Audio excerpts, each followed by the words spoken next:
Yo, yo, yo, welcome back to the post show, episode 140. Don't know if we've got some new listeners or not, because I had a couple drinks and handed out some business cards, some business cards, the QR code on a business card for the podcast. So, welcome if you're here. I hope you're not. But then again, don't you always want new listeners? Anyway, okay. What do we talk about this episode? It's been a minute, and as promised on our last episode, Grant, who was not caught up on Severance season two, now is. So we get real deep on just in general, like a recap of season two so far, what we think certain things mean, and then just very general theories of what we think is going to happen, especially heading into the finale, which is airing this coming Friday, a day or two after this podcast comes out. It's very Severance heavy in the first 30 minutes, okay? So if you're not on to Severance, zoom right on by. Because then we talk about White Lotus season three. If you're not watching one, you're likely watching the other, or you should be. If you're watching neither, what are you doing here? All right? Move on. I'm kidding. You could be here for the anime. That's the back half of the show. I give the definitive, everyone's been waiting, IGN, as though they're authority on anything. Um, Everybody's been waiting for the definitive Dragon Ball Daima review. I watched it. I give my thoughts. I recommend that you listen to my thoughts and then use that information to base your decision on whether or not you watch it. And then we end up talking about just like anime remakes of classic properties in general, because apparently that's a thing. And then, of course, the Thousand Pound Gorilla in the anime world, Solo Leveling Season 2. We got the finale, a back-to-back finale airing this coming weekend. So we talk about Season 2 in general and our thoughts on the story leading up to said finale. And then we give just a quick little teaser, or I give Grant a little one of Daredevil Born Again, the new series on Disney Plus, for which there are about 3 episodes out. So I talked to him a little bit about that, how they had some interesting challenges in production, and what I think of it so far. I think that's about it. I hope you enjoy this. Thank you for tuning in, and subscribe, etc. YouTube, Spotify, Apple Music, TikTok, Part Time Otaku Podcast. You know the drill. Enjoy. Oh, hey there, Grant. Hello. What's up, buddy? Just enjoying the beautiful bounty of spring. Oh, thank the Lord, man!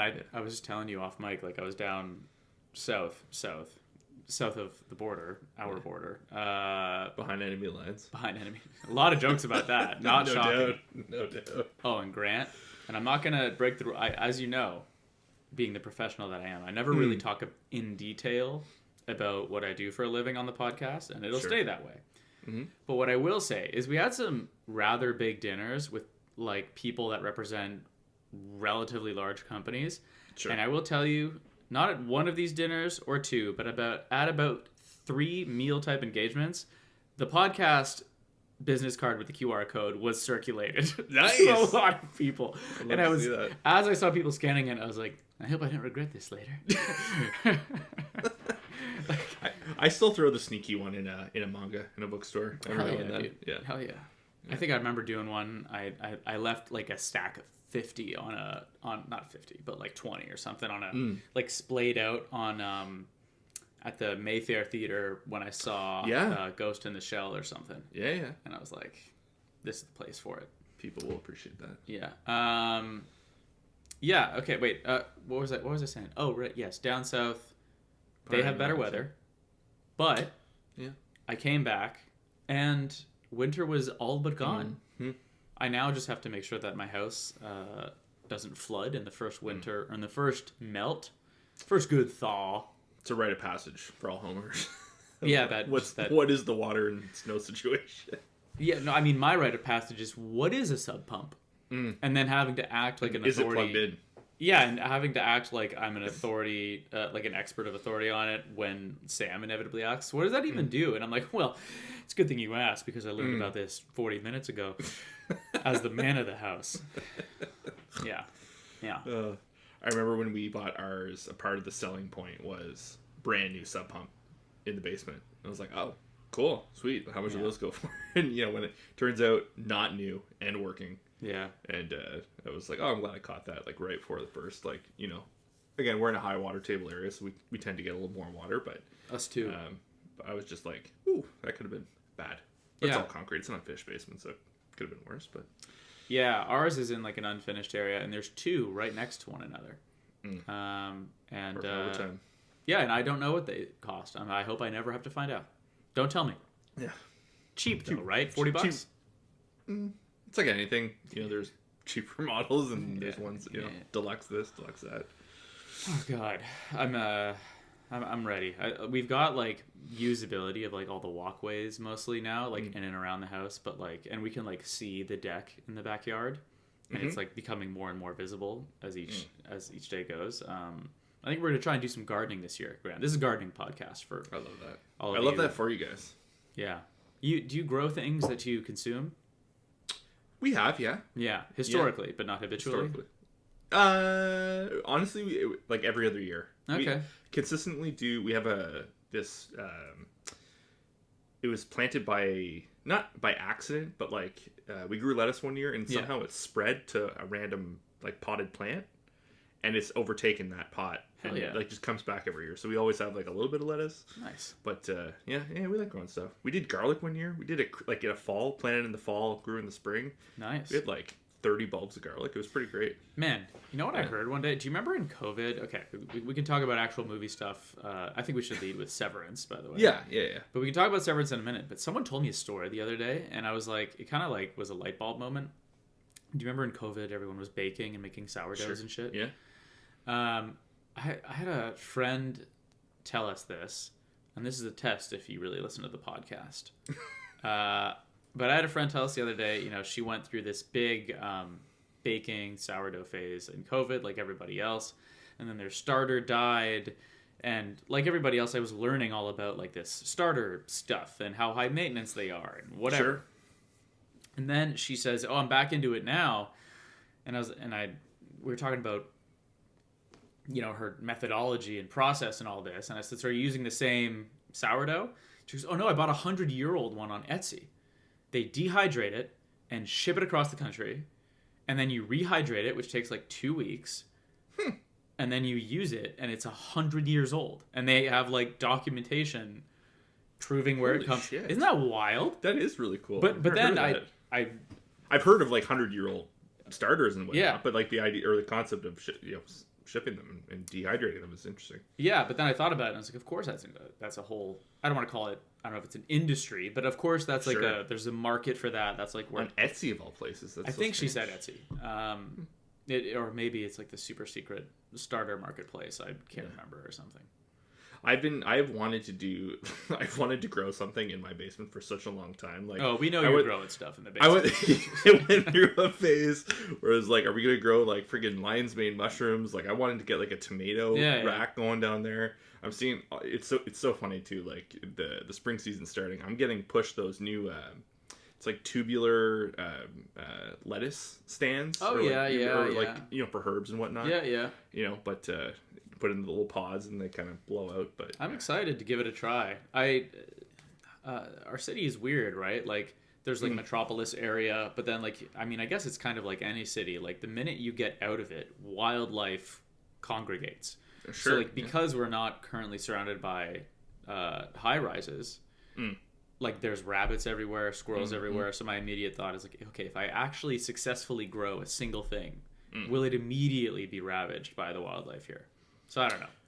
But it's like anything else. It's like how we approached our first snow season. It's like, do you just buy a snowplow or not a snowplow, a helmet? That'd be wild. Yeah, I bought a snowplow. Let me get my 15-ton truck.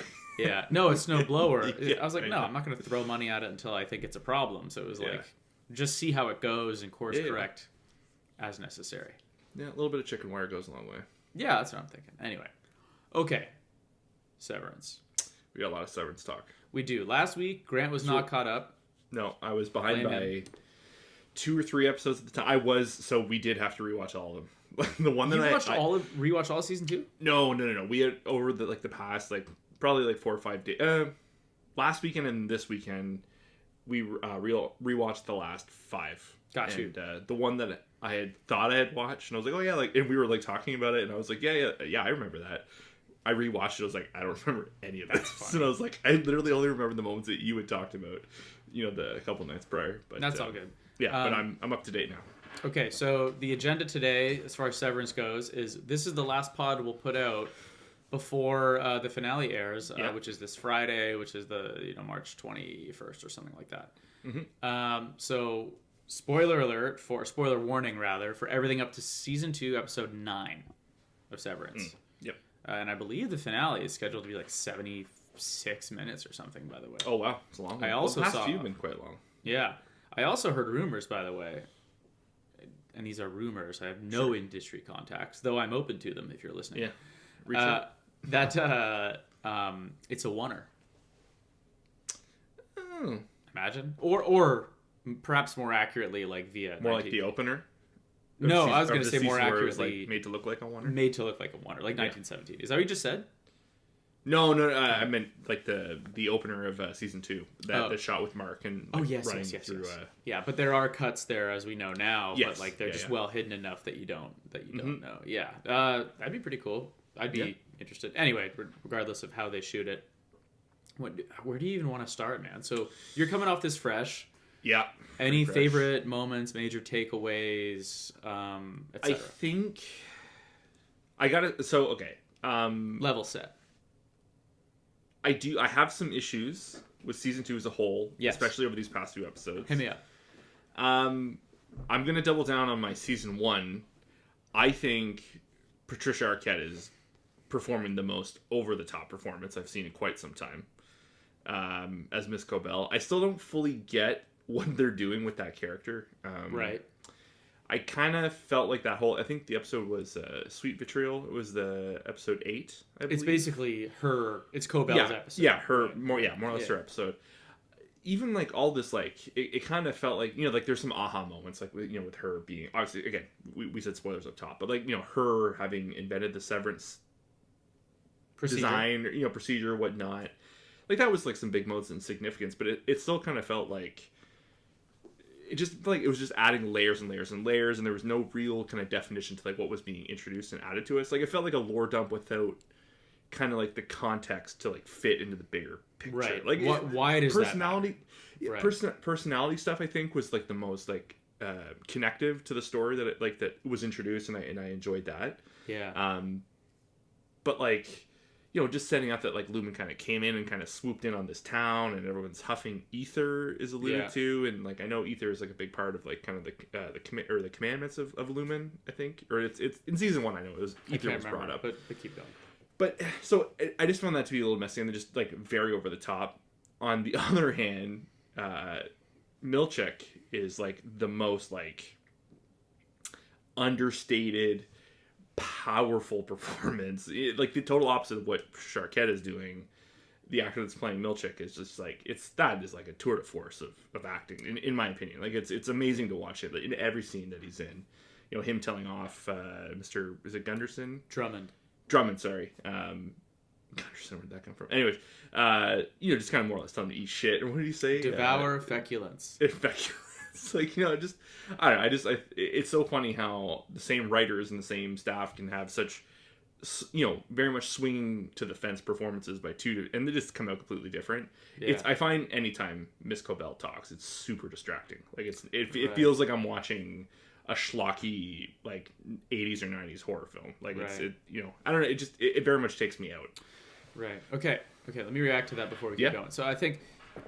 like as far as Milchek goes, like it's so tough, right? Because you never know with award season, and I don't want to act as though everything is about the awards. It's just like the Oscars are fresh. The Oscars are fresh and all that. But yeah, like currently, like I'm watching this, and what I think will probably compete directly against it, which is White Lotus, which we will talk about. Mm-hmm. And like Milchek has like he's doing the best work. Like he's just, and it's not that he's quote better than like. Anytime you think about competition in art, it's kind of weird, right? Sure. But like, yes, I agree with everything you said. He's amazing. He embodies the character so well. I feel his frustration. Yeah. It's funny because he was this menacing force in season 1, and he's still menacing. But we now, I think, ironically, now that we know about Lumen and its bigger picture a bit more, we almost feel for him as well. You almost want him to succeed in his role as floor manager, which directly goes against what you want for the rest of the cast. Mm-hmm. But like, yeah, like I think he's one of the, I don't know if anti-hero is the right word. I think we're all hoping He's such a like an attractive antagonist, you know. Like Yeah. he provides so much more to the story by being there. Like, you know, it's you're right. It's not the anti-hero thing. He's not like, yeah, like he's an awful dude, but like I want him to succeed. Like he just every time he's on screen as the antagonist, he kind of just like brings more to the overall picture. I think, you know, the closest thing to like the anti-hero is because we're seeing it from him being pinched in by both sides, right? Like he's getting worked over by management, upper management. He's getting worked over by the Mark and Dylan and Helly and whatnot. But yeah, it's just like, under a you're lot right. of Like, pressure. you feel for him in a way, And he takes but, it seriously, which makes you think like if he turns at one point on the system, he would make probably a pretty powerful ally. Also, I thought there was a hint of it this episode, if I'm being honest. I agree. Yeah. The office scene where he's on the phone with Mark said a lot. Yeah, I totally agree. That was like a human moment. You're talking about when Mark said, "I just need a day." Yeah. Yeah, that was like a weirdly human moment, right? Mm-hmm. And some of the moments he's had, Milchek, with Natalie, you know, the clear conflict it brought out in him when they remade those images of Kier in his image and how weird that was. Yeah, like he's clearly a conflicted guy. And I want to just note, I know we probably already said it in episodes past, but he has like some of those beautiful scenes. You remember that episode with him on the motorcycle? Mm-hmm. It was or second episode, I think. Yeah, he looks so fucking cool. I mean, you put anybody in a cool motorcycle jacket, black helmet at night, lone road, like single light in the the only light in the frame is Milchek blazing through the night. Like that's more of a cinematography thing, but yeah, pretty wild. You and I love that. We're suckers for the shot. You know. I mean, I'm at the point where I'm trying to say it less because I think you know this story, but for the viewers, listeners, not that anyone cares, but Grant, you'll appreciate this. Mm-hmm. Like when Sam and I started dating, and I was mansplaining movies to her. Not really, but let's be honest. Yeah. No, but it's inherent in all of us. We do our best. But no, honestly, we're just watching movies. We're watching TV together. And when stuff would come up, I'd be like, that's a good shot. Like, that's beautiful. That's cool. That's well framed, whatever. And I'm trying to do that less. But for a birthday, she got me a shot glass that was engraved. That's a good shot. Wow. Pretty good one, right? That's a good one. I knew she was a keeper. But that's nowadays... Awesome, Shout out. What's that? Shout out, Sam. That's a good gift. But nowadays, like, everything in Severance is gorgeous. Like, every shot is like, Jesus, man. Like, they're just batting 1,000. I would argue these past 2-3 episodes is probably, like, the worst CG they've done in quite some time. There's the shots of, like, the burnt-out town that Miss Cobell was in. Yeah. There's the shots surrounding Lumen. And you're saying those are computer-generated? Yeah, oh my god. There was a scene of a train in the most recent episode that I was like, could they not have just gotten a train? Like interesting. I'm convinced it is, but it also doesn't help. It's all shot in like that very pale, dark, like the blue gray. And I was like, this just looks like a computer. Like it doesn't feel. Because they've also gone on record saying they insist on doing everything in camera. Then maybe I don't know. Maybe there's a quality that you just like, or maybe it is actually CG. But like, do you remember Gemma's episode? Because you just rewatched everything, so they have that might be episode 6 or 7. The big one, the really popular one. The I'm already when Mark's dreaming, he's asleep and he's kind of the back and forth between them whole time. And I think I told you this, but now that you've seen it, it should hit different. The director who did that was her directorial debut, right? I'd finished that. I looked to the end. I was like, can you imagine? Like David told me this was this person's first time. Yeah. Her debut. I'm like, that is amazing. It's a huge feat. The reason I bring it up is there's a sequence where it shows them in the past. The team is sitting in their pod. And it's just showing that Lumen is listening. It like goes. There's like this effect where they go up a wire into the other room, not CG. They film that practically with laparoscopic cameras. And see, like That's fucking wild. That's the stuff I don't have an issue with. It's no, like of course. it's the background shots and like the kind of the scene setting stuff. Yeah, yeah. You feel like they're going out of their way and doing too much to punch up the environment. It feels and like not animatronic, but like it feels like 10 years ago. You know, right. But again, I think it could also be the my TV and like the color. Like I said, like right. that kind of because I remember like we were doing House of Dragon nights like. We struggled with the darks. Like it was just like it felt like there was patches in the TV because you're talking about Game of Thrones or House of the Dragon. House of the Dragon. Okay, because Game of Thrones definitely had that. Yeah, I remember there was. Those Game of Thrones guys they fucked that up. They can blame TVs as much as they want. I don't know about House of the Dragon. House of the Dragon, I find it like anytime it's like dark. Like it's just it just feels like there's like why is there like a smoke on the screen kind of thing. Right. But well, to your point though, like I will just give you this like. Severance it's ultra color graded. It's ultra stylized. They're doing a lot. So maybe in spots it stands out. Okay, wait. What else? I'm trying to think if there's anything else major. Well, the Gemma stuff, obviously. Oh, sorry. Can I say my favorite shot from that episode 7? The closing of Mark coming to the door with the cops coming to the door, letting that Gemma has died in the accident. Yes. And you only see like light from like his nose and jaw lower. And his eyes like in the shadow, and he kind of like comes into frame or kind of steps out, or I think he steps out of frame a little bit. Yeah, I was like, that's the money right there. that's and on your reel. That's a good one. And also how handsome they made him look in the past, the flashbacks. Yeah, when he's falling in love with goes Gemma, to show they intentionally make him gaunt, look like shit. Yeah. He looks awful in the present, and they're not even like he's sick right now. He just had a fucking stroke or an aneurysm. Yeah. Like he looks terrible. Yeah, but they made. But even Scott when it cuts to like Mark S, super handsome. Last season, like there's just like he's a very slender, kind of skinny guy, but like he looks from season 1 to now like very very gaunt. Like it almost looks like is he malnourished or like what? Yeah, but he's depressed. Yeah.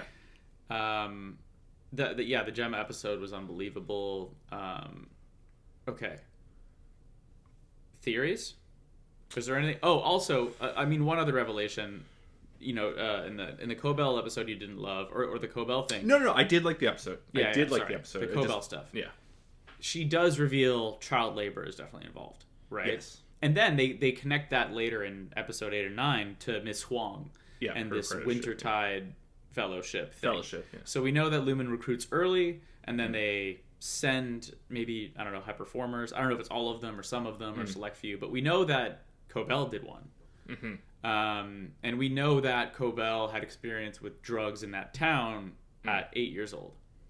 And that this guy from her past also was in the same boat and working in a factory designed by Lumen. Also, in the Gemma episode, Lumen it's a Lumen fertility clinic. The doctor who's testing Gemma in real time, in present day, worked at the fertility clinic. He's looking at her creepily and you can background. See the pass by shot. Yeah. So Lumen is heavily involved. I mean, I think one obvious theory as we shift a little bit is did they orchestrate everything? Did Gemma get in an actual car crash? Did they orchestrate the car crash? I think that's a given at this point, just based on everything. That clinic was probably their way of finding proper or the ideal candidate. And that she was just selected. And also they have to give DNA samples, right? At a fertility clinic, they're going to take your blood and whatever else. So if they needed to gather biological data to find a candidate, that's a perfect way to do it. Yeah. Okay. I've got a funny theory, but I'll get to it in a minute. One obvious theory is all of this is a means to bring back the OG Kier Egan. I don't quite know. I mean, maybe the thought. So I'm just trying to think of how I can pitch this to you. I have an original theory that kind of co-ops the Kier one. Okay. I'll start with the Kier one, and this is the one that goes back maybe all the way back to season 1. We don't have a ton of new data on it. But the basic idea was, we have these 4 core tempers from Lumen that Kier founded, and he says they're what make up a soul, and they're frolic, woe, dread, malice, right? And we know that these are buckets that MDR refines data into. Yeah. And they complete files, and then the files are done, and they move on. And they only complete 1 out of 5 files because the rest expire. Some people, maybe those are corpses, maybe those are brains, just not whatever. Who knows? Yeah. But there's laneway there. And then, you know, the theory early on is like, okay, why are they doing this? To what end? And then the thought as well, if you can find a way to remap soul data or maybe brainwave data, maybe they're decoding corpses, or maybe they're decoding pieces of Kier's consciousness, and maybe when they work through all the data, they'll have like something they can take and put in a container, and like maybe they can bring him back in a new body or something. It's a little sci-fi, but I don't think it's crazy. Okay, well, they're kind of touching on. Oh, I was the other the big reveal is someone can be severed more than once. Yes. Okay. Yeah. So that's a great point. You know, we first saw that in season 1 with the birthing cottages, right? Yep. People are severing themselves to get away from negative experiences. Well, negative, traumatic. Yep. Birth, going through birth, you could argue, right? And then we see Gemma, and you know they're severing her for the dentist. They're severing her to sign gifts. I saw there was someone had pointed out an Easter egg that she hates signing cards or thank you, or is it writing thank you cards? Yes. Or no, it was Christmas cards. She hates something like that. Yeah. So that whole room is her like constantly filling out. Maybe it's because she specifically hates it, and and remember they keep asking her in between rooms. Do you remember what happened in there? So they're testing, right? Are her consciousnesses properly severed in all of these separate dentist, Christmas room, whatever. Yeah. So that's very interesting and creepy as all hell. I saw another interesting theory of like, you know, what was like her. They must have given her like a sheet when she first went in of like, what's your least favorite this? What's your least favorite that? Like, how do you know, what's the one food you can't say? There's probably like all this stuff. They tried to pull out the things she hates and potentially could have designed rooms around that, which is just such a morbid thought. And are those rooms, because one room is called Cold Harbor, right? Are those rooms severance procedures that MDR has potentially created? Like MDR and Mark, they're working on Cold Harbor right now, and there's a room there named Cold Harbor. Yeah. So did they complete the other respective files somehow, and like somehow that's tied to each severance procedure? It could very well be, or like to get like to the meta level of like what would be the ideal testing in that room. You know, now feelings or thoughts. I don't know. It's hard to say. Now, if Cold Harbor's, remember, like Lumen keeps saying, it's going to change the world. And then Arquette or Cobell says in this most recent episode, oh, if Cold Harbor's done, then she is dead. And shit, you know, to your point, like the dialogue given to Cobell is quite cryptic. Her performance, I don't hate it, but I do see where you're coming from. It's not that I don't hate it. It's just like it's a show that like I don't watch Severance. Like it's not trying to sound like grumpy about it. Like it's not that I don't watch Severance to laugh. It's just, you know, I want to find the meaning. I want to watch this, and it's just I find it so distracting. Yeah. Anytime she speaks, it's not that I hate it. It's not bad. Like I think the one thing was, you know, her meltdown in season 1. Like I was like, this is one of the most overtop at the shrine in her house ever. And just, you know, and her screaming at him at the car this season, like driving at him, and like she's so flip-floppy. Like I really don't. You can see what they're trying to do with a person who is so married to the idea of this cult or this faith or whatever they want to call it, and she seemingly snapped and tore away from that violently. But I don't disagree. It could probably be a bit better. So the Cold Harbor thing. No. I was just gonna say, you know, if it's gonna change the world, and if it's done, then Gemma's dead. I mean, I think the obvious place my brain went at first was like, is it a severance procedure for death? Like, could they activate it if you're about to die traumatically, and you never have to deal with it? Your innie does. I wonder, like, if they maybe they found a way to like actually like delete an innie. Yeah, delete an innie. Like, you know, because, you know, like technically, like they die, but they're in like a potential ether. Like there's always the chips in there, and you could. There's always an opportunity to like for them to, you know, essentially reawaken. Like, you know, like Dylan signed all this stuff. Like he wants to, you know, retire. Talked about Dylan, but Yeah, he's there's a going lot of through stuff. something. I'll talk about overacting this week. Oh my god. But no, I don't know. Maybe it's something like where like they find a way to delete the innie and maybe like the main consciousness and input. Maybe Kier is going to be like put in as an innie potentially, and then it's reversed that way. Oh, that'd be interesting. Do you know what I mean? Like, so implant Kier as instead of someone's innie, like swap them out. Yeah, and then maybe Cold Harbor's the way to like remove the original consciousness. Oh, that'd be interesting. I had thought of that, but yeah, I don't know. It's we're gonna get. I'm so excited for the finale just because to see Mark S out on the outside and with Devin and Miss Cobell and okay, so my original theory that I came up with like just a couple days ago, and I don't know how likely this one is. It feels like a bit of a reach, but I think it's definitely clear that Mark S is in a love triangle, right? Like, or maybe like kind of a square if you consider Helly and Helena two people, right? Because he only loves excuse me, he only loves one of them, but his outie probably still loves his wife. Though I do think, for the record, it's very interesting that we saw them drifting apart right before her death. Like they were kind of falling out of love. Yeah, just as a note. But anyway, and this is far out, but hear me out on this. Okay, so I love a theory, you know that. So if Cold Harbor is a way to bring Kier back, or maybe Cold Harbor is just a way to move a consciousness, like let's just say it is. We do know that Helena plays ball with the organization, right? With Lumen. She intentionally severed herself. We don't know if she was volunteered or voluntold, but she went down there. She went after this most recent episode with her father. It kind of feels very voluntold. Well, who knows what she was like before she was nearly killed? You know what I mean? I think this experience has probably changed her, but you make a good point. There's probably quite a bit of pressure. So whether or not she has agency in her decisions is hard to say. But what I was going to say is, like, Mark is clearly going through this love triangle thing.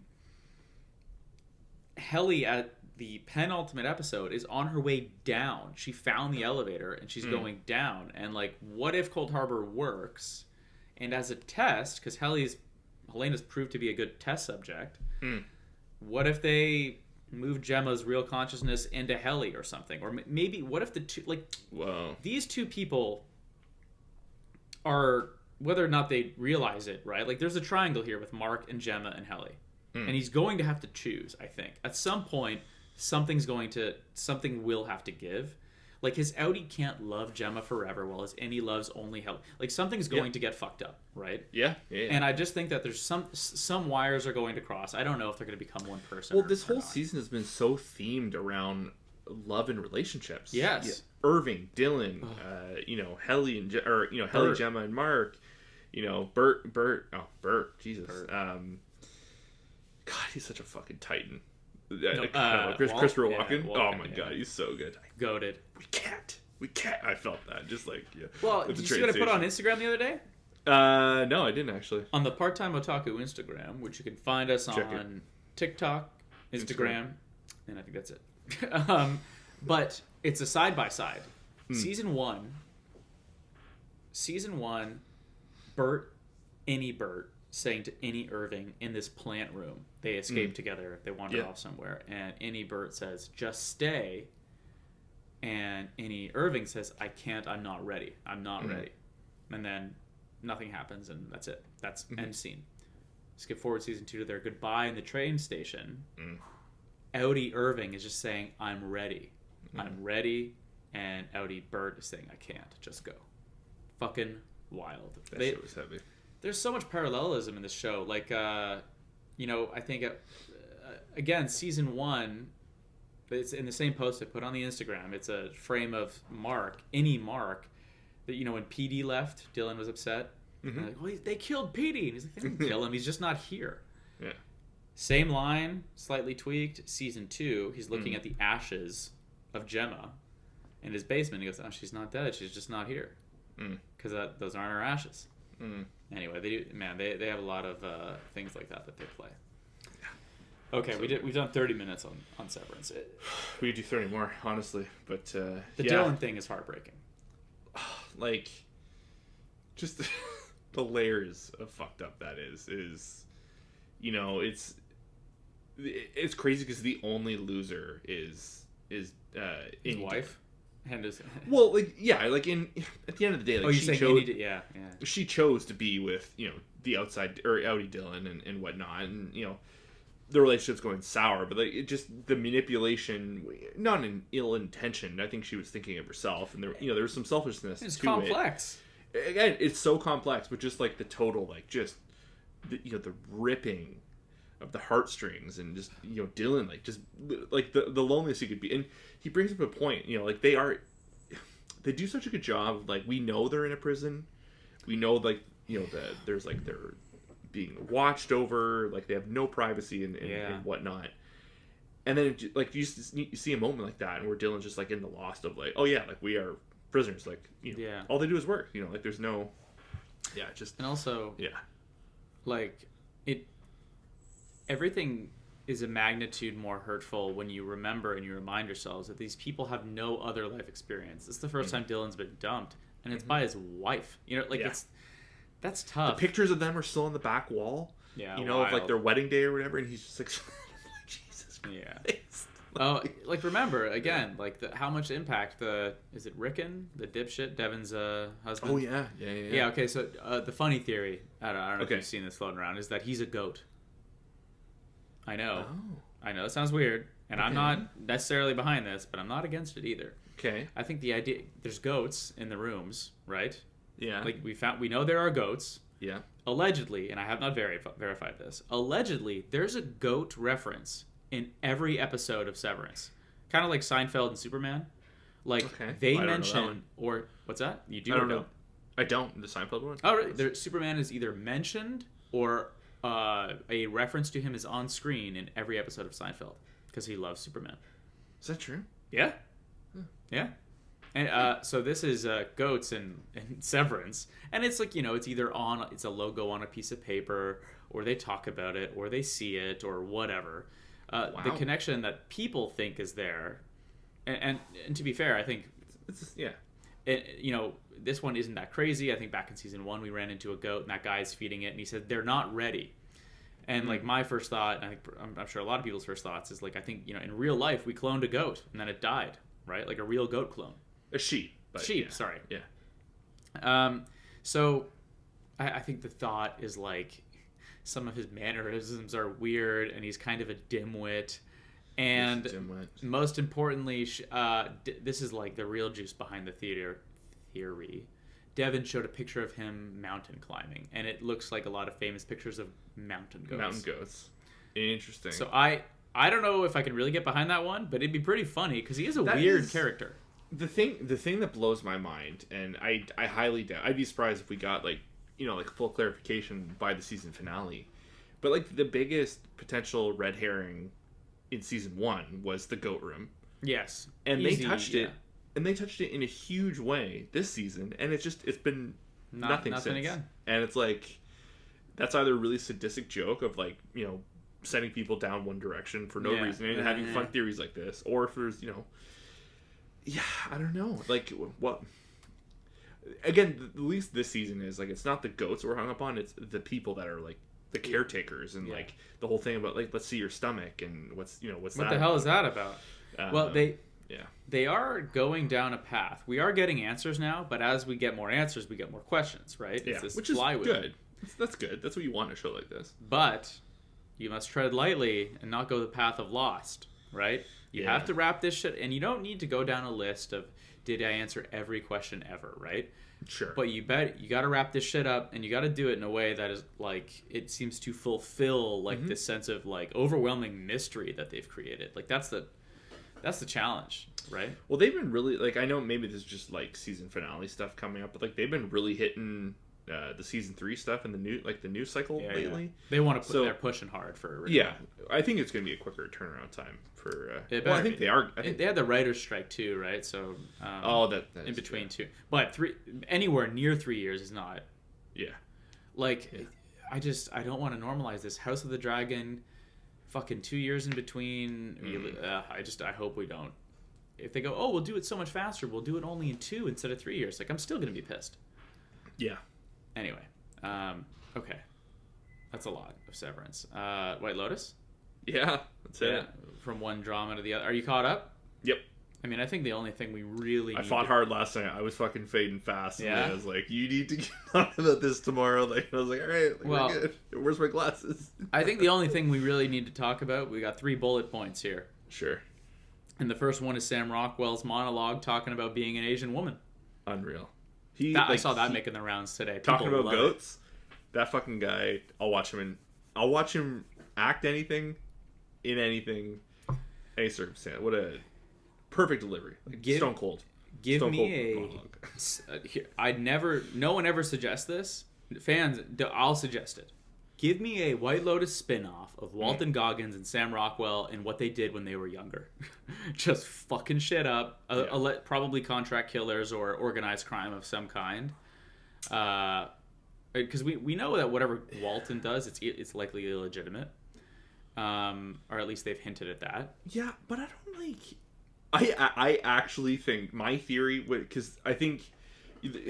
there's so many layers to this season and like the different groups and stuff they haven't really touched on before. I think he is. I think he is probably. I don't think he's like the big bad contract killer that people think he is. So I don't. Or the hitman. I don't disagree. I think he might be like a fucking bookie or something. Like, and he just like ripped people off or something. Like something so not like lowballed, but like not the eight. He has a type. Like, he does a lot of comedy stuff, but when he's not doing comedies, he's playing like a mean, ugly badass. Yeah. And his hair has looked the worst it's ever been intentionally. Like they're really kind of setting him up to be like this real greaseball. Like, will do anything. I don't think it's that. Yeah, but you know what, Dave? I wouldn't be surprised if he's not even that. And he's like, he's not like, nearly this tortured man he's represented himself to be, and he's kind of just like a low class. Yeah, I think he's like he sold boats in Florida or something. Like he just like something. That'd be pretty fun. And he's just like, this is just a guy who knew, or he was in the army at the he very stole least. Crypto. Something like just something. I'd be down with that for the record. Yeah, I honestly think that. But my point stands. I'll buy that buddy cop buddy whatever show. Yeah. Is it weird saying that he did an amazing job just reacting to Rockwell's monologue? Like that's it's hard to look like. We were talking about it last night. The last time, like, we had laughed hard. Do you remember in season? I can't remember which season of Manhunter it was, or Mindhunter. It was an Edward. You watch Mindhunter? Oh yeah. I mean, I wish they. Was it Edward Kemp, the really big guy? Kemper. Ed Kemper. And there was a scene where that was haunting. Yeah. There was a scene about him talking about how he essentially, he had ripped someone's head off and had his assaulted. Mother. Was it his mother? And that's a real life story, No, I know, but like that was his whole thing. But when it cuts to the Groff and the other guy, to this day, Leah and I still say sure. Like the deadpan of like, sure, just like after hearing the story, like to this day we still say that, and just like we laughed similarly. Was it the skinny guy who said that? Or I think it was the other guy. Partners. Yeah, like the other guy, the buzz cut guy. Yeah. Buzz cut macho guy. Yeah. But and just like seeing Walton Goggins, just kind of like the wide eyed of like, didn't judge, just like crazy story, man. Like, I think Sam said he's married to one of the in real life. Rockwell's married to one of the trio of girls. Leslie Bibb, I think. Yes. Yeah. So, and apparently him and Walton Goggins are buds. Walton just made a big post about on Instagram, yeah. So, Sam Rockwell, what a get. I've never seen 3 Billboards. He won an Oscar for that. That's a good movie. That's a good one, eh? That is a good movie. I like Martin McDonagh. It's not a Western, is it? It's just the poster looks like a Western. It's set in like modern day in Missouri. Like, it's one of my favorite Woody Harrelson performances. Oh, Harrelson's in it? Yeah, that's kind of. He's like Sam Rockwell and Woody Harrelson. That feels like a good vibe. He's like feels like the only sane person in the town. Okay, and he's like trying to like be like the straight man of like, guys, like everyone needs to chill, And, yeah. It's a really good performance. Parker Posey, a gorgeous meal. Have you seen like some of the stuff I've put on the Instagram? Like, she went on. I think she did Good Morning America, and they're talking about her accent. And then they ask her, like, how did you dial this? And she's like, you know how some actors are so precious about their process. Sure. Oh, I worked with a dialect coach. I take it very seriously. And they don't want to, like, sometimes you just want the monkey to dance, right? Yeah. Do the voice. It's like, I guarantee if you ask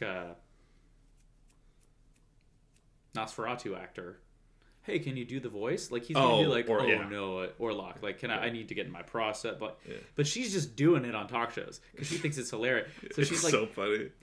So there's all these clips of her and montages now of her being like, Piper, net, like just on TV. Saxon. She goes, there's certain words I'd love to say. Tsunami. Buddhism. Piper, no. Oh my God, we were howling on the couch last night when she was like, why would anyone want to live in Taiwan? She's perfect. She steals, unfortunately, because I like Lucius Malfoy, but she steals every fucking scene he's in.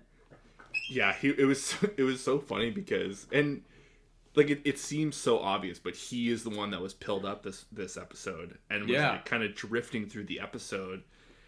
And like they do a really good job of like she clearly has like an addiction like to these pills and like more of a tolerance, and she's like semi-functional and kind of throwing her drug shade base here and there, and he's like completely like comatose and like kind of like just drawling his way through. But oh my God, like where can I have my pill, or where's I think she's like, where can we put our bags, and Chelsea's like, or not Chelsea, the Quebec girl. She's like, oh, here's fine, and she just like where she like tucks it behind the pillow, and I'm like, that's so funny. I love this is also a show like that. Everything they do is gorgeous. Like this full moon party, and then the club that the girls went to in Thailand. That's pretty wild. I love that they were editing between the parties and then back to reality, and it was both exciting and like kind of anxiety inducing. You're like, we were watching it, go, something's gonna go wrong. Like those three girls, like the three friends. That is the most anxiety inducing. Anytime they're on screen, I'm just like, ooh, I know. I don't like this. It's Mike White, man. They thread this needle on.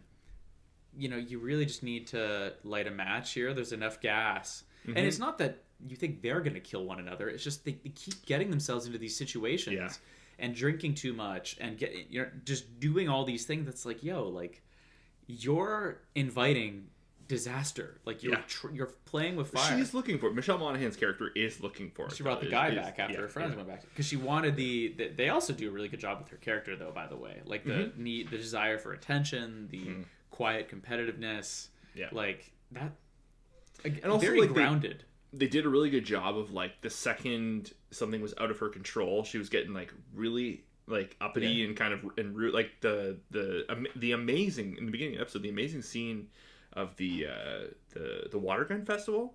Yes, how unique was it? I was like, that's such a good get. Like that's such a unique thing to bring to the show in this place that just elevates it, and they turn it into this whole running water there's like a scene, like someone clearly just like threw a bucket of water at them at one point. Just like, and the kids are following into the store, and like the miscommunication of like, oh, the back door, and he's like, like no here like the door's here, but it's really, really cool. I love it. Like Leanna's got all her coworkers on White Lotus now. They've all been ripping through it. Like good.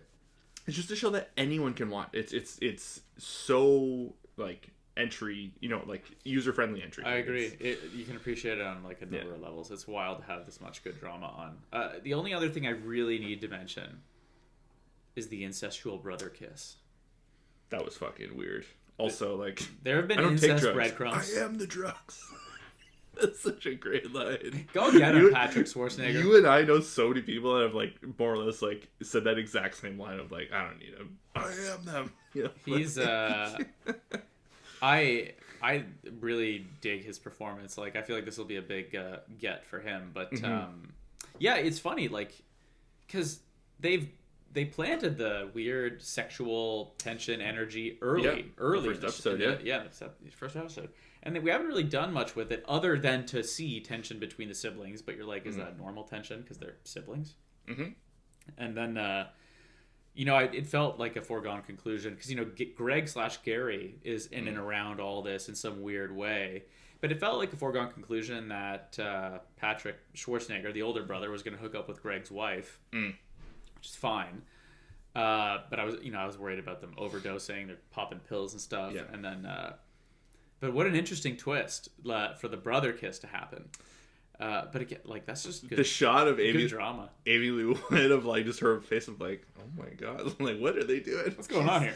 Yeah, her Chelsea and Parker, like Mrs. Ratliff, are like stand up. Like anytime they're on screen. But our boy Guy Talk though, what a domer. I cannot believe this guy. Yeah, I cannot believe him. And Mook, is it Mook? His love interest. Yeah, you're aware she's a big pop star. Yeah, she played it. She was at the Oscars. The Oscars. Yes, for like this is a compliment. I like watching her performance, which I think is good. You would not know she's like someone in another profession, like trying to transition. Sure. Like she's very convincing. But yeah, Guy Talk, goddamn dude, I'm rooting for him because of how endearing he is, but he cannot get out of his own way. That was like, yeah, you know, him getting like struck when like the bank robbery. When also those Clearly, Russian dudes are 100% the guys who absolutely inside job like, orchestrated by our the boy who's hooking tattoo. up with the They even like drew all the eyes to it. Like they showed it in the scene. And anyways, but you know him. Yeah, so him getting like hit by the guys, you know, robbing the place. That's one thing.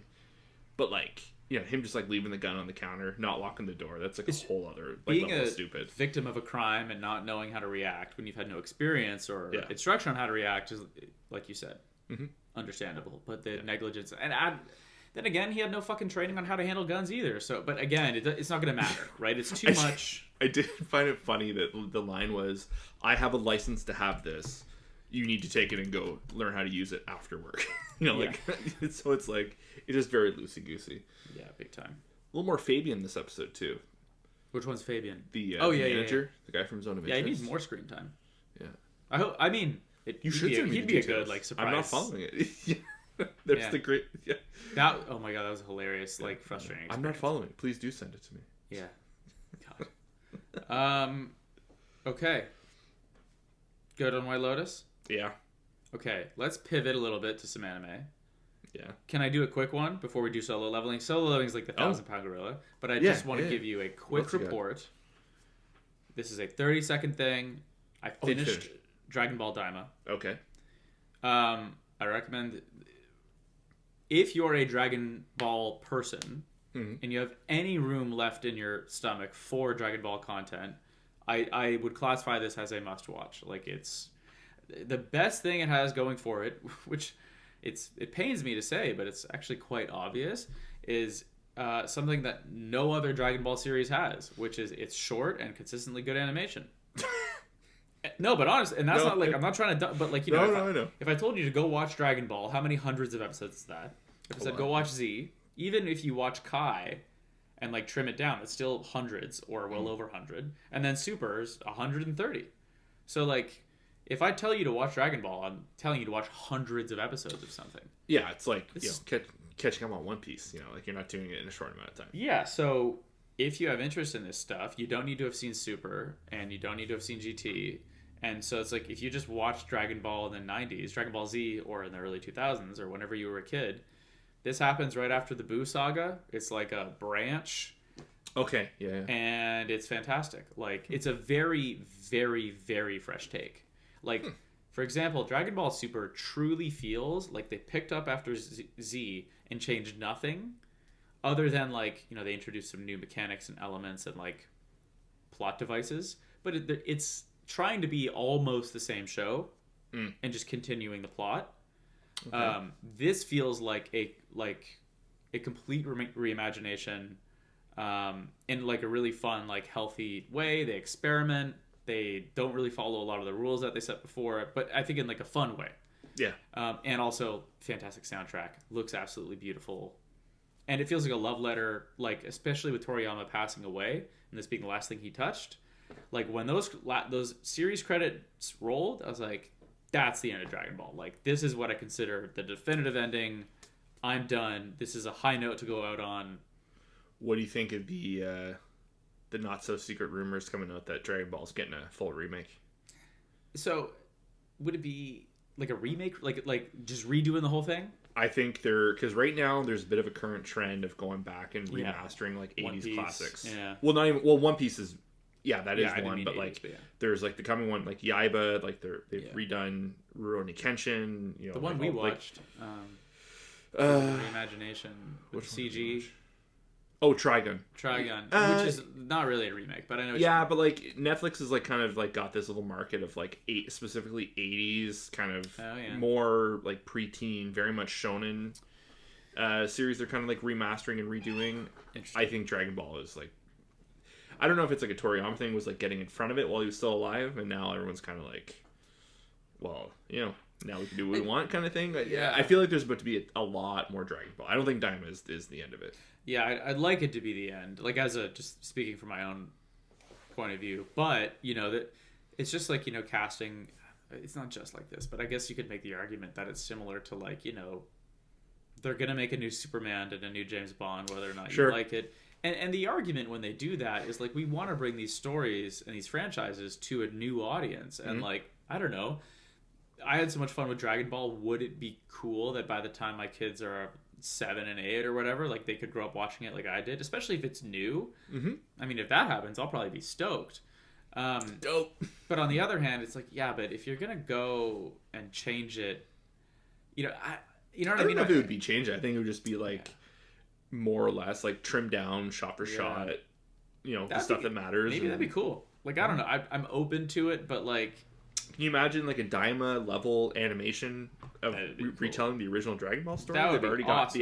they got the assets. Yeah, that would be really cool. You know, whatnot, like that I can absolutely see, and I can see that being like really cool. I don't want it to be a thing where somebody inherits the IP and then they just milk the shit out of it and make 5 new series that continue the story without Toriyama's involvement. And again, I'm not being precious, because like, I think I've said every time I talk about Dragon Ball, like, I also mentioned that it was inconsistent as shit. You know what I mean? Yeah. And it's not like the be all end all of like perfect storytelling in anime. It's like actually not even quite close. But like, there's a lot of nostalgia there, and like, the guy is gone, so maybe let's not disrespect his memory. And no, I agree. You know what I mean? Just yank everything we can out of it. A remake, fine.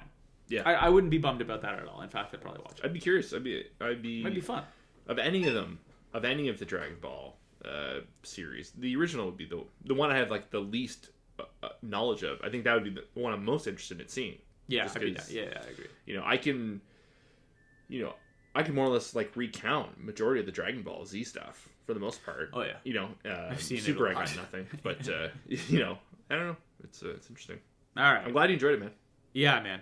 And like, dude, if you like, this is like this would be like a good holiday binge for you if you got time off coming up or something. Like 20 episodes, as you know, when you get dialed into something, like, it's easy to just breathe that in. Fucking clown shoes, dude. Yeah. All right. Penultimate. This is kind of penultimate. Solo leveling. Season penultimate. Because the finale coming out this weekend is a back-to-back double broadcast. Ooh, I did not know that. So we're talking about Solo Leveling Season 2. Okay, this is, as you know... episode 11. It's like episode 11. Yeah. And, but series episodes like 22. Sure. 23. Yeah. But yeah, okay, so this is effectively like, you're caught up, obviously. Yeah. And there's everybody's spoiler warning. Yeah, I love the Dave warning text of like, hey, Grant, like, watch this sooner than later. Yeah. I was like, oh, okay, noted. I happened to time it just luckily because as you know, we both like our like Saturday morning cartoons. But sometimes I get laid out on the couch before it's released. But I had stuff to do that morning, and I don't know the exact time it comes out. But I just so happened to be on Crunchyroll, opened it, checked, it wasn't there. Went upstairs, did something, checked again, and it was there. And I was like, oh, so like I've made like the simulcast just in time. And then I watched it, and I was like, oh shit. And then it was a really big episode. But then I was watching Crunchyroll, like the official Crunchyroll app, and other people were posting clips from it. It's crazy. We've talked about it. I do not understand like the. And there's so much to be spoiled that I was like, yeah, you know what? Like, that's why I gave you a heads up. I was like, yeah, actually, there's like a handful of deaths that are big. So yeah. So they get the queen. They get the queen. Pretty tight. And then they all get fucking steamrolled by that the like the 30 second or the 20 seconds of Hunter Cha like doing like the blade dancer like all through. That's cool like, to see her capable. Yeah. Going off, yeah. Really cool. They've really kind of, because we were talking about this last time about how, we think, Sung Jin Woo is like it's power overwhelming. Like there's like not even comparison at this point. He keeps getting close in encounters, but then he levels up and then steamrolls everybody, and then he has yeah. close, you know what I mean? We never really see it, but we know it, and to see like all these S-rank hunters like really go off and it like look amazing and be really cool, and like that was like kind of nothing, and so like to see them kind of get like crushed, kind of flattened the way they did. But I do have to say, so before season 2 aired, I can't remember which. I think it was like a Sony PlayStation event, and there was a trailer for something associated to, I think it was a Crunchyroll like package of some sort, and like they straight up spoiled this moment. So I've seen the fucking the black ant like kind of like throwing down. Oh really? With a bunch of the S-rank hunters. Really? And I was kind of like, yeah, it was like before season 2 had even aired. It was like a week or two before. Wow. And there was like, it was I think it was like for a mobile game. Oh, it's funny you say that, because... And I was just kind of like, what the fuck? Like, how did... Like, that clearly... They've been teasing up the ant thing since season 1. I was like, did they just show, like, the final... a reenactment of the final fight in this mobile game? I was like, what the hell? Interesting. Because I saw... It's funny you say that. I'm wondering if I'm seeing the same thing. I'm seeing people being like, oh, season 2 better not end up like this. And it's Sung Jin Woo and the ant walking towards one another slowly and then cutting to black. Which I obviously in the trailer I saw they were throwing hands for sure. Oh, okay, but, I didn't see the trailer, but they're CG and it looks like CG from a mobile game. Yeah, and I was like, is this a fan animation? Is it? No, it's for a mobile game. So that's probably why I was pretty cheesed, and I didn't want to tell you because I didn't want to even like allude to like what's going on. No, you're the bro. That's wild though. I'd be fucking pissed. So I've been sitting on that for a while, and to see it, I was like, oh yeah, that's him. Well, that sucks. Him taking out all the S ranks, and then Sung Jin Woo and him. Like, wait, you knew that he was gonna body all the S ranks? There was a clip of like clearly a bunch of characters that I hadn't like seen or recognized. Okay. Like I saw the dude with the afro, and I was like, oh, I don't think we've met him yet. And then when I saw him pop up this season, I was like, oh, okay. Like that sucks. Dude, like 12 weeks ago, I saw this. Before episode 1 of season 2. Yeah, that blows. Yeah, very strange. Rip, dude. That blows. I think he has a name. I don't know if it's been given on screen yet, but I don't think it's a spoiler. The ant guy, like the dark ant. Is it sure? Beru. The reason I say this is only because I saw a thing. He's voiced by the same guy who does Akaza from Demon Slayer. Oh shit! Yeah, I mean he talks in like a weird way. So like good luck seeing you can actually map that. Because it sounds like he took the voice of the priest, the healer character. Killed. Well, he definitely echoed what the healer guy was saying, which was creepy as fuck. It was creepy. And and just going back to how dope, I mean, like how violent this show is. Like all the deaths are decapitations, or not all of them, but a lot of the deaths early are decapitations. And also the episode opens on a POV. Oh yeah, of someone being decapitated. Like you see the other character upside down because their head's falling. I was like, that's fucking wild. Yeah. But yeah, he bites that dude's heads off, and then he says his last words. The vibe I'm getting about where's your king? Who is your king? The vibe I get about why he ate his mom, but he didn't eat her totally. Like maybe he could get her memories. I think it's like or power, like a pheromone thing. Like he's now the king, or like he controls the colony. Yes, that's what I'm assuming. Yeah. Anyway, I will say it really sucks that that's spoiled for you, because I will say like this is like a good example of like just like tension. Is I think in the back of your head Sung Jin Woo's coming, or that he should, right? But you're trying to be like, oh, is it going to be now? Is it going to be now? But then they distract you so much with so much turmoil and action that you kind of forget that there's this possibility. Yeah. And then when it finally happens, you're genuinely surprised, like they want you to be. So like the line of like, exchange, the way it cuts from him saying exchange, I was like, they are so good at like that last second episode cutaway. But I saw a really interesting conversation going on in the episode discussion on Reddit, where people like, I think someone was trying to make the point that like he is like not a masochist, but like he's not thinking of others, he's only thinking of himself, and like why wasn't he there from like the second he knew things were going wrong. But an interesting point was brought up that like there is a 10-minute delay on, so he probably is basing his reaction off the TVs to like when they probably cut off, and he knew something was wrong probably. That's my guess too, because I don't know if we've been given, I don't know if they ever stated that just because he has a shadow somewhere he can communicate with them. Can he? I think he can't. I think it's like he can swap with them, but like there's not like necessarily. He doesn't have a fucking camera feed, right? That's why I was saying. So yeah, I agree. I think he knows if something is wrong.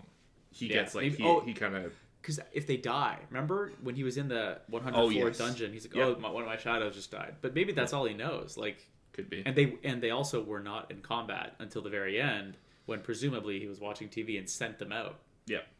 So yeah, I agree. I don't think he was just sitting there. No, being a dick. For funsies. But I saw another line too of like him showing up, taking all the loot. He waits till everyone's dead to get the loot. So I'm like, I don't think it's that. But I do think, we've talked about like, is his humanity slipping away a little bit? How fulfilled does he feel now that his mom's back? What does this process do to him? Is the video game also, by the way, like controlling the fucking big king ant? Anyway, that's the thing. Because have they said this is the only like official S rank dungeon that's ever been completed? I think so. Or so it's appeared, I guess. Yes. But I think so. I'm not quoting. Yeah. No. Yeah. I'm trying to think back, but it's, dude, the show, like, it's, we talk about every time we have the podcast, like it just hits this little thing in the back of our lizard brains there, and just like, Jungwoo smash. Like, I love it. Yeah, but it's. I don't know. There's something about just like action done well, right? Like it's gonna leave such a. And it was like this last time. Like I think you and I were just so jacked on it. Season 1, especially the ending, it's gonna leave such an action hole for the next foreseeable future. I think I sent you, and I implore you to watch it. I mean, you don't fucking have to, but I think fortunately, like I'm gonna roll. We're doing some traveling, but if this creates a hole, I'm going to watch that Neon Genesis explainer video like 10 times, and then I'm going to rewatch the whole goddamn thing. And like everything associated with that franchise. There's a giant Ava in Japan, kind of like the Gundam. Yeah. I'm going to try and find it. Okay, so yeah, I mean, we'll be back. We are going to record in another couple weeks, and we'll be here to talk about the finale and how we feel. And I'm going to try something fun the week that Dave is away. One of the weeks that Dave is away. It's going to be right around when the spring season is starting. I might try and do a little bit of a Twitch thing, watch some trailers. I'm going to try to figure out how to have everything up on screen, and put that up on YouTube maybe or something like that. Just to do something different while you're away. But it's good timing with all the new shows coming out. So yeah, that's mid-April of this year, and like if you've been listening to the show for a while, Grant typically, like, as the anime season turns, like a billion trailers come out. Grant goes through them. It helps him decide like which pilots to watch, which ones we end up covering. We do like similar stuff with like movies and whatnot, but it's a little bit different. The anime season is different. So anyway, he'll probably like broadcast as he goes through all of them. So we'll promo that. If you're not following us, make sure you do on Instagram at Part Time Otaku Podcast. We'll have details, stories. We'll put it in highlights or make a post for it or something like that. But yeah. Okay, that's Solo Leveling. Is there anything else? No, I'm pretty light, honestly. It was just a week of catching up on Severance and Lotus. Okay, then I'll just end on this because I can make it quick. I will say, Grant, for the first time in years, I want to manage expectations correctly here. I'm having a relatively good time watching a Marvel-related property. Oh, are we talking Daredevil? Daredevil Born Again on Disney Plus. 3 episodes are out. I've had quite a few people really push that on me, saying it's really good. Yeah, like I'm not going to spoil it. Yeah. Born Again is a good way to put it because they've there was, I think, a lot of reshoots and a lot of confusion for them on what to keep from the Netflix show and what not to keep. And I don't want to spoil much, though I do think they've made it relatively clear that like certain actors are involved, so like sure, you can probably make some assumptions that this person's there and that person's there. I'll give you two things if you decide to watch it, which I think, as you know, we always recommend watching the pilot because pilots are hard. Yep. But two things. I think the pilot's really good. Like, shockingly good, in fact. They really set a tone.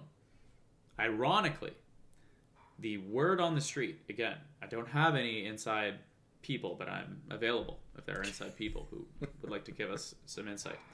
The word is that despite this pilot being so good, it's a good thing it went that way because it was a last minute decision that like they reshot most of the pilot after they set up the series. And a lot of that was to put in some tie-ins that tied it directly to the Netflix show in more formal ways. I will not spoil any plot points, but like they do stuff and apparently had to reshoot a huge amount of it. And unfortunately, you can kind of tell. So like it's funny because the story choices they make are great and exciting. Okay. But like how it looks, you're like, okay, Daredevil's like the action show. Like you really can't afford, especially with like all the Heat Marble catches on CG stuff. Like you really can't afford like something that misses a little bit. Mm-hmm. Unfortunately, it misses a little bit. Still really good though. It's kind of a controversial pilot. So, or not controversial, but like if you watch it, you'll understand what I'm getting at. They make some choices. I might check that out. Actually, yeah, and I did really like that Daredevil show. Like that was. They were all good. Well, I know everyone goofed on the Iron Fist one, but yes, it had its moments. But like, Sam's watching it with me and enjoying it, and she's like, "Who's that guy?" And like, because some people are from the show, and like, what is and it just makes me. It's reminding me of how good Daredevil was, and I'm like, oh, they had these hallway scenes, and then the Punisher, John Barenthal. Is he in this? Because he's been hitting the. There's been a lot of Punisher talk, and it came out like the week the episode came out. I think if it's in a marketing material thing, I can tell you without it being a spoiler, right? Yeah. So I saw him in a trailer on this. Okay. I have not seen. If I have seen him, I won't mention. But I also know, because he's talking about it in the press. I believe the plan is they're doing a 1-hour Disney Plus special, just called Punisher, or something like that. I did see that, and he's again. This is like the most like they're gonna let us do the Punisher, I know. But I don't know if they went for it on Netflix. Like there was. That second season, there's some pretty brutal stuff. Yeah, dude. I was saying the first two, but I was saying that to Sam. I was like, everyone has a hallway scene, and the Punisher's hallway scene was in a prison. Yeah, got myself all amped up. But John Barenthal's perfect for that. So anyway, if you like have an itch in that area, might be fun. And I think I'll wind up fucking watching Thunderbolts just because I think Stan gets a cut of the gate. So I gotta do my part. No, I don't think he does. But I will end up watching Thunderbolts probably. Though, let's be real, I bet that thing goes to Disney Plus pretty quick. So maybe just watch. But movies are having a hard time right now. I think it's like 2 or 3 weekends back to back. We're historically pretty bad. Mickey 17, our boy. I mean, I don't know if he's our boy, but he's our boy. Bong Joon-ho and Robert Pattinson taking it up. Bong Joon-ho's my boy. He's definitely my boy. Yeah. Well, the thing, it's not looking good. I actually, dude, it wasn't marketed though. Like that's the thing. Like you see nothing about it. We know about it because we're fucking movie nerds, and we're kind of in that algorithm and whatnot. But it's not. I don't know. I have to. It's very half glass empty, but I have to send you a post that I saw on Reddit that made it to like the front page of the r/movies sub. Okay. And the title was like, quote, "Just right original story, good original content," right? End quote. And it was this guy on a fucking rant about like everybody keeps yelling at studios, telling them to stop remaking old property, milking franchises for all they're worth, rushing sequels, and making box office CGI filled slop. And then he goes, and we just watched like 5 amazing movies that are critically acclaimed make less than Captain America: Brave New World combined. And nobody likes Captain America: Brave New World. No. And he's just like, audiences don't want good stories. They want to be spoon-fed. It's a very pessimistic take. Yeah. But I was reading it, and having not paid for Mickey 17, being bummed that it's bombing is like, well, you might have a point. Yeah. But it was not a good time to be at the movies. Though I must assume there's some seasonality involved. But I always feel like such an asshole because like I am so invested in like I listen to movie podcasts. I have interest. I plan my free time around going to the movies when I can. Yeah. And like I really wanted to see the Monkey, the new Osgood Perkins movie. I really want to see Mickey 17. I really want to see Black Bag. I have no time to get out to the movie theaters, and it's like they're saying Mickey 17 is going to be on VOD within on 3 weeks. The 25th. 3 weeks they announced it. Yeah. That's next week. What's that? Next Friday? Yeah, let's watch it. Tuesday. A week from now. Well, we could cover it if we coordinate. We could cover it on the next pod. We could. We could try. I want to see it so bad. We'll talk. My boys. Oh, and we might have some. Yeah, we have movie. We have to talk later about. Maybe we'll see some. We have that movie plan. All right. Okay. While I'm gone, Grant, read Berserk Volume 2. We're gonna come back. I've been behind. No, I picked it up the other day, and I had to like reread a couple chapters to like get me back in the zone, and then I read like 7, and I was like, holy shit! Anytime I pick this thing up and give it the time of day, I lose an hour or two of my day, and that's a good sign, right? Mm-hmm. So yeah, we got to get back on that as well. Reading's the best. But yeah. Okay, lots to do. We'll be back in 2 weeks. And then mid-April, mark your calendars, or at least keep an eye on the Instagram, the TikTok, for some Twitch-related content, trailer review, all that stuff. I think that's it. If I haven't said it yet, follow us on TikTok, obviously. Apple Music, Spotify, YouTube. We post the podcast in video there. There should be video on Spotify as well. I think that's it. Grant, anything else? No. Okay. That's it. See you guys soon. We'll be back in a couple weeks. Grant, go ahead. Say the thing. Bye, guys. Cheers.